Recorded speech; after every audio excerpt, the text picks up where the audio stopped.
పేదవాళ్ళకి ఇసుక దొరక భవన నిర్మాణ కార్మికులు 40 లక్షల మంది ఉపాధి లేకుండా నానా అవస్థలు పడే పరిస్థితికి వచ్చారు.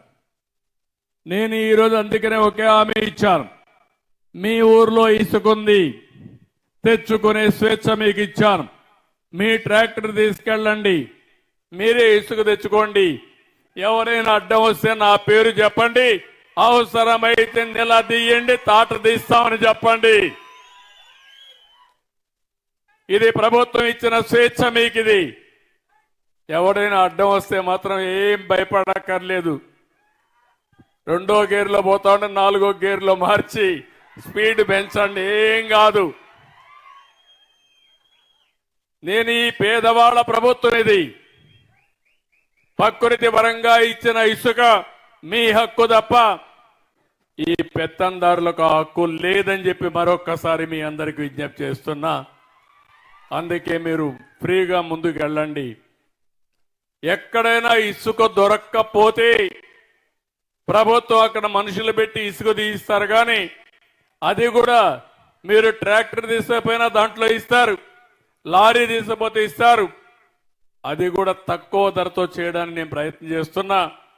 మీకంటే అది తక్కువ, మీరే చేసుకుంటే తక్కువ ధరకు వస్తే మీరే చేసుకోండి. ఎవ్వడు అడ్డుపడడు. ఎక్కడ దొరికితే ఇసుక అక్కడ తెచ్చుకునే స్వేచ్ఛ మీకు ఇచ్చానని చెప్పి కూడా నేను మీకు తెలియజేస్తున్నా. ఇంకో పక్కన ఈరోజు మీరు ఒకసారి చూస్తే ఎక్కడ చూసినా గంజాయి పంట బాధేస్తుంది. డ్రగ్స్, పిల్లలు ఏమైపోతారో నా ఆందోళన కలుగుతుంది. ఎప్పుడైతే డ్రగ్స్ తీసుకున్న వ్యక్తి, గంజాయి తీసుకున్న వ్యక్తికి భార్య తల్లికి వ్యత్యాసం తెలియదు. వాళ్ళలోకి దుర్మార్గులు వస్తారు. అలాంటిది రాష్ట్రంలో గంజాయి రాజధానిగా విశాఖపట్నాన్ని చేసి ఎక్కడ చూసినా పంట పండించే పరిస్థితికి వచ్చారు. 5 ఏళ్లుగా ఒక్కసారి కూడా యాక్షన్ తీసుకోలేదు. పోరాడితే కేసులు పెట్టారు. ఈ రోజు నేను చెప్తున్నా, ఎవడైనా సరే గంజాయి గాని ఎక్కడన్నా పండించిన గంజాయి తెచ్చి అమ్మినా అదే మీకు చివరి రోజున మరొకసారి హెచ్చరిస్తున్నా. డ్రోన్స్ పెట్టాను, ఎక్కడికక్కడ డ్రోన్లన్నీ వచ్చి చూస్తున్నాయి. దానికి కూడా పేరు డేగా అని పెట్టా, ఈగలని పేరు పెట్టా. రాష్ట్రం మొత్తం డేగ కన్ను పెట్టాం. ఎవరైనా సరే గంజాయి పండించినా, గంజాయి అమ్మినా, మత్తు పదార్థాలు అమ్మినా కబద్దార్ జాగ్రత్తగా ఉండమని మరొక్కసారి ఆంజనేయ స్వామి సాక్షిగా హెచ్చరిస్తున్నా. ఎందుకంటే సమాజ హితం కోసం పనిచేస్తున్నా. దానికి ఒక కమిటీ వేశాం, ఈగలనే ఫోర్స్ కూడా పెట్టాం. దీన్ని లాజికల్ గా తీసుకెళ్తామని చెప్పి కూడా నేను మీకు తెలియజేస్తున్నా. ఈ రాష్ట్రంలో ల్యాండ్ మాఫియా లేకుండా చేస్తాం, శాండ్ మాఫియా లేకుండా చేస్తాం, గంజాయి మాఫియా లేకుండా చేస్తాం. కడాన పేదవాళ్ళకి ఇచ్చే రైసు కూడా, పేదవాళ్ళకి 2 రూపాయలకి ఉచితంగా బియ్యం ఇస్తే ఆ బియ్యాన్ని కూడా రీసైక్లింగ్ చేస్తున్నారు దొంగలు.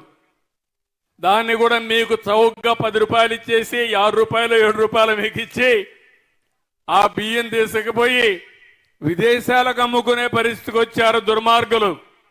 నేను అందుకే చెప్తున్నా, ఎవరైతే రీసైక్లింగ్ చేస్తున్నారో మిమ్మల్ని కూడా హెచ్చరిస్తున్నా, వదిలిపెట్టం జాగ్రత్తగా ఉండమని హెచ్చరిస్తున్నానని చెప్పి కూడా నేను మీకు తెలియజేస్తున్నా. పేదవాళ్ళు కొంతమంది ఆ బియ్యం తినే అలవాటు లేదు కాబట్టి పోతే పోయిందని మీరు అనుకుంటున్నారు, కానీ కొంతమంది దుర్మార్గులు తయారవుతున్నారు. దీనిపైన కూడా ఆలోచిస్తున్నా. ఏ విధంగా చేస్తే ఈ సమస్య పరిష్కారం అవుతుందో, పేదవాళ్లకు న్యాయం జరుగుతుందో దానికి కూడా ప్రయత్నం చేస్తాం. ఎక్కడ చూసినా మాఫియాల రాజ్యంగా తయారైపోయింది, దోపిడీ రాజ్యంగా ముందుకు పోయారు. ఇవన్నీ ప్రక్షాళన చేయడానికి కొంత సమయం పడతా ఉంది. ఇంకో పక్కన చెత్త మీద పన్నేశారు. 83 లక్షల మెట్రిక్ టన్నులు చెత్తంతా పేరకపోయింది. గ్రామాల్లో మీరు చూస్తే ఎక్కడికక్కడ చెత్తంతా రోడ్డు మీద వేసే పరిస్థితికి వచ్చారు. నేను అప్పట్లోనే దగ్గర 10,000 12,000 వేస్ట్ కాంపోస్ట్ అని షెడ్లు కట్టి అక్కడ ఎరువులు తయారు చేసి మళ్ళా పొలాలకు పంపించడం